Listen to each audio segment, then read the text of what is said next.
Allah berfirman, misal contoh, salah satu sumber yang haram yang kita lihat sekarang memang di Indonesia ini sudah merata di masyarakat.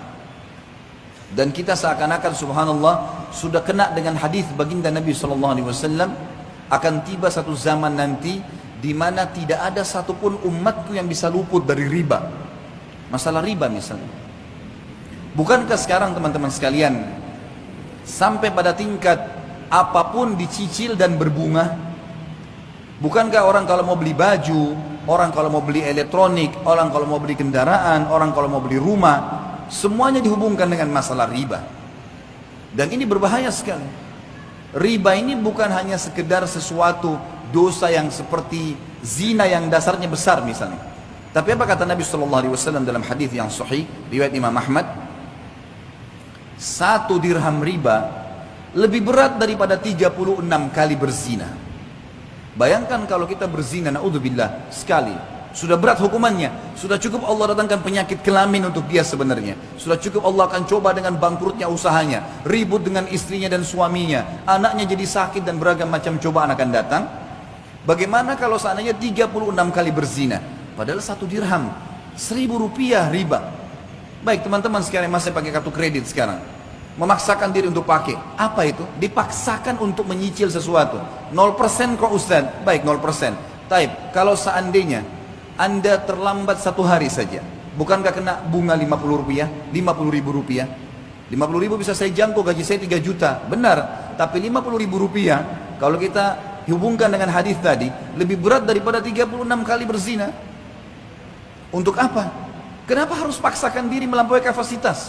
Kenapa kalau tetap pakai kendaraan yang lama dulu sampai dikumpulkan dana supaya kita bisa membeli yang cash? Kenapa kita tidak sabar teman-teman sekalian? Toh perangkat di tubuh kita masih aman. Matanya masih sehat, telinganya masih sehat, kulitnya masih bagus, kakinya masih bagus. Kenapa harus paksakan diri? Sementara memang riba, sebagaimana tadi qari kita membaca ayat Al-Quran yang luar biasa. Allah mengatakan, ya ayyuhalladzina amanu la ta'kulur riba adha'afan mudha'afah. Hai orang-orang yang beriman, jangan kalian makan riba bertumpuk-tumpuk, berulang-ulang. Apa makna kalimat ini? Kata sebagian ulama tafsir, yang dimaksud adalah riba itu akan selalu mengikat seseorang, tidak bisa lepas. Makanya setiap cicilannya berjalan berapa bulan ditawarkan lagi yang lain, digoda lagi sama syaitan dengan yang lain. Minimal harus ada yang nyantol. Dan 1 dirham riba lebih berat daripada berzina. 36 kali berzina. Allah berfirman dan mengingatkan kepada kita, menjelaskan tentang solusinya. Lalu apa yang saya harus lakukan Ustaz? Jawabannya Allah yang berfirman dan kekal sampai hari kiamat ditelawakan. Surah Al-Baqarah 276. Dan bagi teman-teman yang masih terikat dengan riba, baca Al-Baqarah 2 ayat ini, 275 sama 276. Tapi saksi bahasan di sini 276-nya. Kata Allah Subhanahu wa taala, "A'udzubillahi minasyaitonir rajim, yamhaqullahu riba wa yurbis shadaqat." Allah pasti memusnahkan riba dan menyuburkan sedekah. Apa maksudnya memusnahkan riba? Kata para ulama tafsir, yang dimaksud musnah hartanya, hasil riba itu tidak akan bermanfaat buat dia, selalu bermasalah. Beli elektronik akan selalu bermasalah buat dia, beli rumah dari riba akan selalu tidak tenang di dalamnya, terjadi pertengkaran-pertengkaran, makanan minuman yang didapatkan dari hasil bunga riba atau dari riba itu juga akan mendatangkan penyakit-penyakit dan seterusnya. Memusnahkan harta itu dan memusnahkan bagi pemakannya. Sesuai dengan hadis Nabi SAW, Allah melaknat pelaku riba, penulisnya, saksinya, semua kena. Maka harus hati-hati. Dan Allah menyuburkan sedekah. Bagaimana mempertemukan teman-teman sekalian antara riba dengan sedekah? Bagaimana kita mempertemukan antara riba yang orang transaksi jual beli bertambah berbunga dengan sedekah? Sedekah seakan-akan kita tidak dapat apa-apa. Para ulama tafsir mengatakan yang dimaksud adalah kalau seseorang mau diluaskan rezekinya dan dia tidak akan perlu bergantung pada riba dan hutang, maka dia harus rajin bersedekah.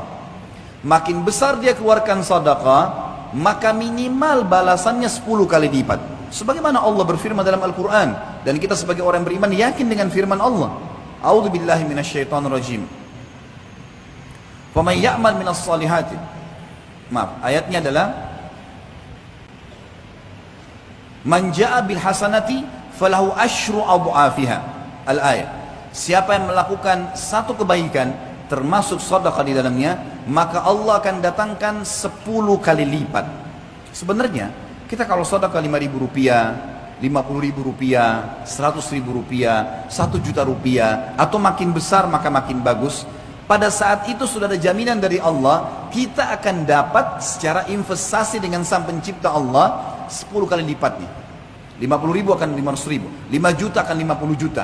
Ini janji, nggak mungkin salah. Allah nggak mungkin salah. Inna Allah la yukhliful mi'ad. Allah nggak akan pungkiri janjinya. Wa man asdaqu minallahi qila. Dan siapa yang lebih jujur daripada Allah dalam perkataan? Nggak ada yang salah. Bahkan ada hadis Bukhari, hadis qudsi, Allah berfirman, Nabi SAW mengatakan, Allah berfirman, seluruh amal ibadah anak Adam ditentukan kadar pahalanya 10 sampai 700 kali lipat. Orang yang rajin sedekah mustahil miskin dan mustahil akan membuka pintu utang, otomatis akan selamat dari riba. Karena masalahnya orang kalau riba pasti berhubungan dengan hutang. Dan ini akan berbahaya, memusnahkan hartanya, memusnahkan dirinya. Coba sekarang balik teman-teman sekalian. Saya cuma punya uang 10.000, saya juga mau makan. Berbagilah dengan orang-orang miskin di pinggir jalan sana, walaupun cuma sepertiganya. Di dalam sebuah hadis Bukhari disebutkan, ada 2 orang dari Bani Israel dulu. Dua-duanya orang saleh, beribadah, sahabat dekat. Dua-dua punya kebun bersebelahan. Lalu Nabi SAW mengatakan, pemilik kebun yang pertama, sambil menunggu hujan dari langit karena musim kemarau, dan tidak ada hujan, dia melihat ada awan yang lewat di atas kebunnya. Lalu dia mendengarkan dari awan tersebut suara yang berbunyi, turunkanlah hujan di kebunnya fulan, nama temannya di sebelah. Maka dia pun mengikuti awan tersebut, dan ternyata awan itu menggumpal semuanya di atas kebun temannya.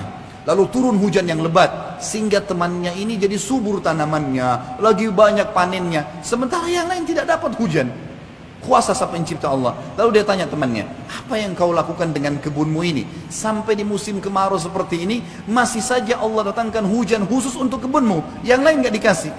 Dia mengatakan, hasil kebunku ini aku bagi 3. Sepertiganya aku berikan kebutuhan keluargaku, dan ini termasuk sedekah. Sepertiganya lagi aku sedekahkan untuk orang-orang yang membutuhkan. Sepertiganya aku kembalikan sebagai modal usahaku. Jadi dari 3 penghasilan dia, 2-nya sedekah. Dikasih ke keluarganya, istri anaknya makan, dan dia juga ini sedekah, juga dikasih kepada fakir miskin sedekah. Sepertiganya, gitu kan? Sepertiga dan sepertiga. Sisa sepertiga lagi, ini yang saya kembalikan ke modal. Perhatikan di sini, sedekah itu yang menunjukkan dan membuktikan datangnya rezeki.